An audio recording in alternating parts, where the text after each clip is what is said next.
Mais nous suivons les dernières nouvelles comme le Premier ministre britannique Keir Starmer vient d'annoncer que le Royaume-Uni reconnaîtra un État palestinien en septembre, à moins qu'Israël n'accepte une cessation des tirs à Gaza et des pas en avant vers la paix à long terme.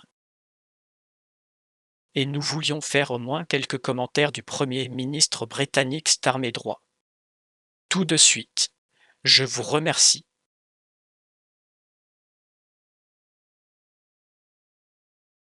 I'll take some questions. C'est John, le Premier ministre. Deux questions ici. Évidemment, l'aide et aussi la reconnaissance de la Palestine. Tout d'abord, sur l'aide, quelles assurances avez-vous reçues du président Trump? Utilisera son influence avec le Premier ministre Netanyahou pour permettre l'aide que vous avez parlé. Sur l'aide entrant par camion aussi bien que par avion. Quelle assurance avez-vous reçue de lui? Il avait l'air de parler de chaque once de nourriture et tu ne peux pas faire semblant. Les photos qu'on a vues à la télé. Parlez-moi des assurances que vous avez entendues, des promesses du président Trump. Et sur la question de la reconnaissance, vous semblez avoir déplacé votre position de récemment, la semaine dernière, vraiment, où vous parliez de différentes autres mesures. Je me demande ce qui t'a influencé pour faire tourner ce qui ressemble à un demi-tour. Problème. Est-ce la pression des quelques 250 députés, dont la plupart sont des travailleurs? Is it pressure from inside your cabinet? Voici 7 ministres qui vous poussent à faire pression pour que la Palestine soit reconnue. Ou est-ce le président Macron qui, bien sûr, vous a fait pression? Il a parlé d'élastase, de la reconnaissance de la Palestine également à l'Assemblée générale des Nations unies. Et quelle différence pensez-vous que la reconnaissance de la Palestine fera réellement en termes pratiques? Merci, ces questions. Premièrement, la question de l'aide. Je n'entrerai pas dans les discussions que j'ai eues hier avec le président Trump. Nous avons eu une longue session en privé et nous avons discuté de la situation à Gaza. Et vous avez entendu la façon dont le président l'a ensuite mise dans la conférence de presse que nous avons tenue par la suite. Et je pense que vous pourriez voir par vous-même son inquiétude au sujet de la situation humanitaire à Gaza. Comme c'est mon souci, parce que nous disons depuis un certain temps maintenant, nous devons obtenir plus d'aide au volume et à la vitesse. Et la situation est maintenant absolument catastrophique. C'est pourquoi j'ai pris cette décision aujourd'hui. Pour ce qui est de la solution à 2 États et de la reconnaissance de la Palestine. Politique du Parti travailliste de longue date. C'était dans notre manifeste. Nous avons parlé du droit des Palestiniens à la reconnaissance. Et nous avons toujours dit que cela ferait partie du processus et que ce serait un important. Une partie du point que nous pensions avoir un impact maximum. Il est animé aujourd'hui par 2 choses. Premièrement, le contexte de la situation interrurale à Gaza qui s'aggrave de jour en jour. Mais aussi en raison de la crainte que la possibilité même d'une solution à 2 États soit réduite. Il est donc très important de considérer dans ce contexte comme une contribution très importante à ce que j'espère être une atténuation de la situation sur le terrain, parce que je suis très, sachant que ce qui doit se passer d'urgence, c'est cette aide à Gaza à la vitesse et au volume.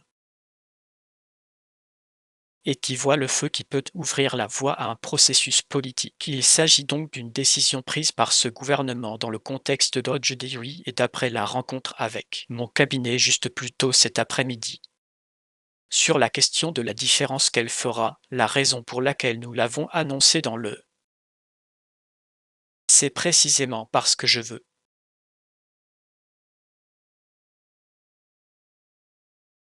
veiller à ce que cela contribue à modifier les conditions sur le terrain et que cette aide entre en jeu et veille à ce qu'il y ait un espoir d'une solution. L'avenir. Et donc, j'ai toujours été intéressé par ce qui va faire une différence matérielle. Comment pouvons-nous travailler le plus efficacement avec nos alliés? C'est pourquoi cela fait partie d'un plan de paix sur lequel nous avons travaillé pour certains. Beaucoup de temps et de plans en 8 parties, que j'ai déjà parlé à l'Allemagne et à la France. Dans de nombreux autres pays. Donc, Ceci devrait être dans le contexte de répondre à la question « Oui, comment obtenir humanitaire ?» Aide à la vitesse et au volume, mais aussi ce qui se passe le lendemain d'un cessez-le-feu très nécessaire, afin que nous puissions parvenir à un résultat pacifique à long terme. Et je pense que c'est le contexte dans lequel vous devriez voir la décision que j'ai prise. Aujourd'hui, je peux aller voir David. PA s'il te plaît, David. Oui, merci beaucoup. David va avoir des ennuis. Dans votre déclaration, je sais juste que vous avez dit que le Royaume-Uni reconnaîtrait un État de Palestine, à moins qu'Israël ne prenne des mesures pour mettre fin à la situation à Gaza et parvenir au cessez-le-feu. On dirait que notre reconnaissance de la Palestine est conditionnelle, mais pourquoi? Et à quel point êtes-vous confiant qu'un cessez-le-feu puisse être atteint d'ici septembre? L'objectif premier ici est de changer la situation pour les personnes qui,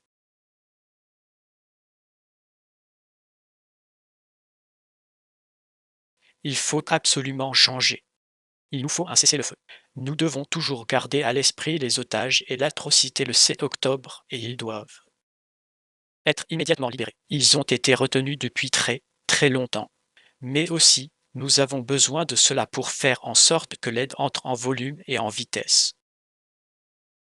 Gaza, parce que la situation est tout simplement intolérable, et cela a pour but de poursuivre cette voie, et c'est fait maintenant, parce que je suis particulièrement que l'idée même d'une solution à deux États est de réduire et de se sentir plus loin aujourd'hui qu'il ne l'a depuis de nombreuses années, et par conséquent il devrait être vu dans les deux contextes. Merci beaucoup à tous les deux. Très bien. Donc c'était le Premier ministre britannique Keir Starmer alors que nous suivons une rupture. Nouvelle, un regard en direct ici à la frontière entre Gaza et Israël en tant que Premier ministre. Keir Starmer vient d'annoncer que le Royaume-Uni reconnaîtra un État palestinien en septembre, à moins qu'Israël n'accepte un cessez-le-feu à Gaza et ne prenne des mesures en vue d'une paix à long terme. Premier ministre Starmer a convoqué les ministres pour une lecture au cabinet pour discuter de la situation à Gaza. Cette réunion, très rare en été, il leur a dit que la Grande-Bretagne reconnaîtrait un État de Palestine devant les Nations unies. Assemblée générale, citation, à moins que le gouvernement israélien ne prenne des mesures substantielles pour mettre fin à la situation déplorable à Gaza, atteint un cessez-le-feu, indique clairement qu'il n'y aura pas d'annexion en Cisjordanie et s'engage à un processus de paix à long terme qui apporte une solution à deux États.